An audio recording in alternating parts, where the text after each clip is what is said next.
देख सकते हैं मेरे पीछे वही दोनों Tata Harrier, same engine, same air, same kilometre. और इस गाड़ी में एक हमें सा नॉइज़ है और इस गाड़ी में नहीं। तो हम दोनों गाड़ी का इसलिए साथ में एक इंजन का एक वीडियो बना रहे ताकि हमको मालूम पड़े कि किसे हम एबनॉर्मल नॉइज़ बोलेंगे या टाइमिंग साइड नॉइज़ बोलेंगे, किसे हम नॉर्मल नॉइज़ बोलेंगे। तो अब हम पहले देखेंगे ये गाड़ी जिसमें नॉइज़ नहीं है, वो उसका मैं इंजन का नॉइज़ दिखा देता हूँ कि इसमें बिल्कुल नॉइज़ नहीं है।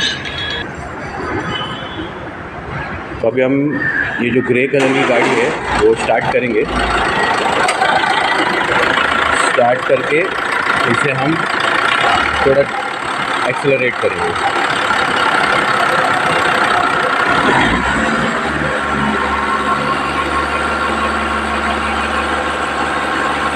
तो माइक की थोड़ी इशू है इसमें, तो फिर भी आपको क्लियरली मालूम पड़ जाएगा इसमें क्या इशू है। तो आपने देख लिया कि इसमें आपने नोटिस कर लिया इसमें कैसा नॉइज़ है। अब हम दूसरी गाड़ी में जाएंगे, दूसरी गाड़ी का देखेंगे कि इसमें कैसा नॉइज़ में डिफरेंस है।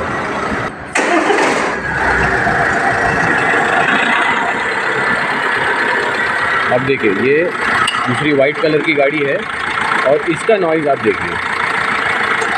जब हम रेस करेंगे, एक्सेलरेट करेंगे, तब उसका नॉइज़ में देखिए क्या डिफरेंस है।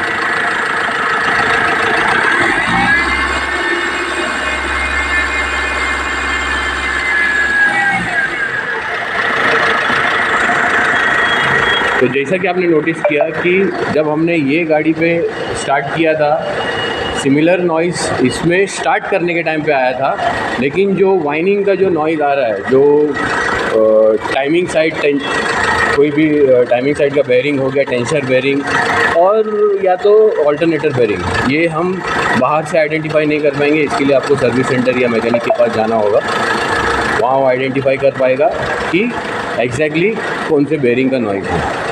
तो वीडियो पे बने रहने के लिए थैंक यू, और होप कि नेक्स्ट वीडियो में हमारा माइक का इशू भी सॉल्व हो जाएगा।